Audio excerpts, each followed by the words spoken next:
بسم اللہ الرحمن الرحیم۔ بچے کا نام وہ نام رکھنا چاہیے اس لیے کہ جیسا نام ہوگا ویسا زندگی میں اثر پایا جاتا ہے۔ اب نام کوئی اپنے بچے کا ابن زیاد رکھے اور اس کے بعد اس سے رحم کی امید رکھے، خلاف ہے نام کے توقع۔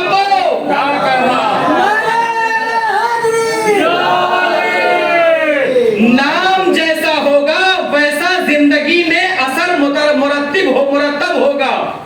چھٹے امام ارشاد فرماتے ہیں کہ اپنے بیٹے کا نام بہترین انتخاب کرو۔ بچہ بیٹی ہو یا بیٹا ہو، اپنے بچوں کا نام بہترین انتخاب کرو، اس لیے کہ جو تم نام رکھو گے اسی نام سے قیامت کے دن اسے بلایا جائے گا۔ اسی نام سے قیامت کے دن اسے بلایا جائے گا۔ اور ہمارا کیا حال ہے؟ ہمارا حال یہ ہے کہ ہمارے بچوں کا نام، کسی کا نام گڈو رکھ دیا جاتا ہے، کسی کا نام ببلو رکھ دیا جاتا ہے، کسی کا نام شانے رکھ دیا جاتا ہے۔ عزیزان گرامی، یہی چنٹو اور پنٹو میں آج تک ہم پھنسے ہوئے ہیں۔ اب یہ بتائیے کہ قیامت کے دن جب ہمارے ناموں کو بلایا جائے گا، جس نام کو ہم اتنے چھوٹے سے مجمع میں قبول کرنے کے لیے تیار نہیں ہے، کل جب وہ نام ساری خلقت کے سامنے بلایا جائے گا تو ہماری شرمندگی کا کیا عالم ہوگا؟ اسی لیے معصومین نے کہا ہے کہ اپنے بچوں کا بہترین نام رکھو۔ اپنے بچوں کا بہترین نام رکھو۔ بہترین نام ہے کیا؟ بہترین نام ہے کیا؟ اس کائنات میں انبیاء کے نام سے زیادہ بہترین نام کوئی ہے ہی نہیں۔ انبیاء کے نام سے زیادہ کوئی بہترین نام ہے ہی نہیں۔ آپ تاریخ اہل بیت اٹھا کر دیکھیے، اہل بیت کے گھر میں ہر بچوں کا نام انبیاء کے نام پر تھا۔ کسی کا نام عبداللہ تھا، کسی کا نام ابراہیم تھا، کسی کا نام جعفر تھا، کسی کا نام موسیٰ تھا، کسی کا نام ادریس تھا، کسی کا نام عیسیٰ تھا۔ یہ کیا نام رکھے جا رہے ہیں؟ انبیاء کے نام معصومین رکھ رہے ہیں۔ لیکن پانچویں امام محمد باقر علیہ السلام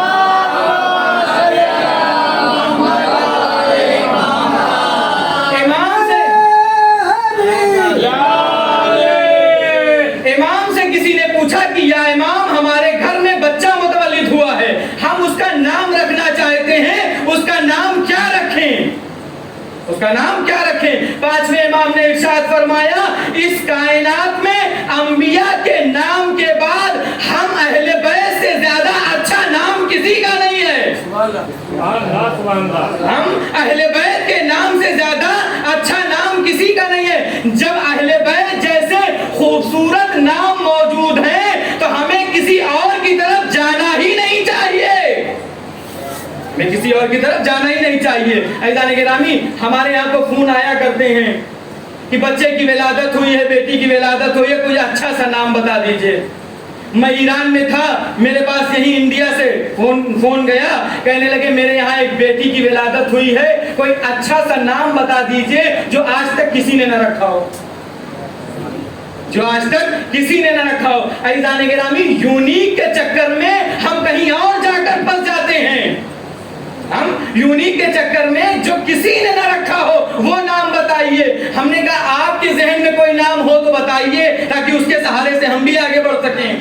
آپ تعجب کریں گے جو انہوں نے نام بتایا، آپ تعجب کریں گے انہوں نے جو نام بتایا، کہنے لگی میرے ذہن میں جو میں نے اپنی بیٹی کا نام سوچ رکھا ہے، میں نے سوچا ہے اپنی بیٹی کا نام سمرن رکھ دیں۔ ہم اپنی بیٹی کا نام سمرن رکھ دیں۔ ہم نے پوچھا یہ آپ نے نام کہاں سے لیا؟ نہ انبیاء کی والداؤں میں کسی کا نام ہے، نہ معصومین کے بچیوں میں کسی کا نام ہے، نہ معصومین کی والدہ میں کسی کا نام ہے۔ کہنے لگی ایک پاکستانی ڈرامہ تھا یا انڈین ڈرامہ تھا، اس سے ہم نے یہ نام کو حاصل کیا ہے۔ ہم نے کہا جب در آل محمد سے لوگ بھٹک جاتے ہیں تو یہی حال ہوتا ہے، کبھی سیریل کے پیچھے بھاگتے ہیں، کبھی فلموں کے پیچھے بھاگتے ہیں۔ صلوات ہے محمد۔